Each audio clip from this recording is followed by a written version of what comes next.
Sementara itu, polisi menyebut status hukum AKBP Akhirudin masih sebagai saksi dari tersangka putranya, Aditya Hasibuan.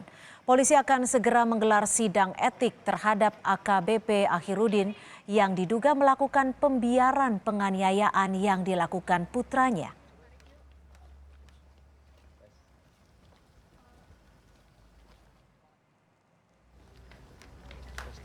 Hari ini, Saudara, Kompolnas mendatangi Polda Sumatera Utara untuk meminta penyidik segera memperjelas status hukum dari AKBP Akhirudin Hasibuan, baik secara etik ataupun jeratan hukum pidana atas dugaan pembiaran penganiayaan. Anggota Kompolnas Yusuf Marshim bahkan menyebut selain berkoordinasi dengan Polda Sumatera Utara, Kompolnas juga berkoordinasi dengan PPATK soal penelisikan harta kekayaan AKBP Akhirudin.